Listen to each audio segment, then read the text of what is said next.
I live in a city, and if you live in a city, then you may have noticed a trend of more and more people being homeless or like on the streets. And it's hard to tell sometimes if those people really need to be there or whether they should be maybe receiving services for maybe substance abuse or psychological support or something like that. But, usually they need something, right? And what they really want probably is resources, cash or something like that. And you can argue about what they might spend that on, and boy, do they. That's a big one. But we can pretty much all agree that getting access to the programs or the support to like maybe change the lifestyle that has maybe kept them on the streets for so long or gotten them there in the first place is important to them and society and everyone really, especially the retailers, the businesses, and the residents who happen to live close to what are now like encampments, growing encampments. And so I thought about this problem for a little while, and I thought, one of my fundamentals is, for the most part, not always, but generally speaking, you get something for free and you take it for granted. You don't think it's as valuable as you would have thought it was if you had worked for it. And it also kind of reduces motivation to change things up. You're getting by and it's easy street, right? You're used to it. People also don't really like change. So it's, as much as we might think, sleeping on a box, behind the market is not so desirable, some people might feel like that's home. And I wouldn't say they want to be there necessarily, but the path to get out of that situation may not be so clear, right?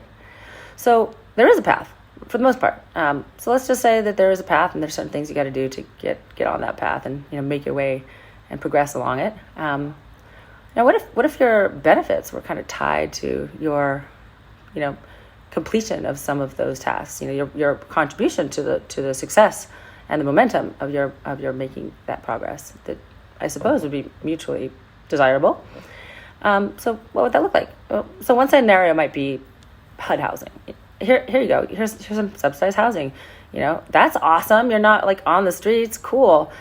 But why is it so dilapidated? And why are people dying in fires because of like alarms not working or space heaters being malfunctioning?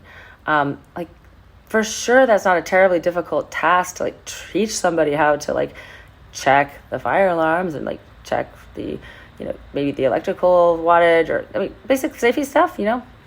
So how about like what you do in order to like earn your benefit is just some of the chores around the house.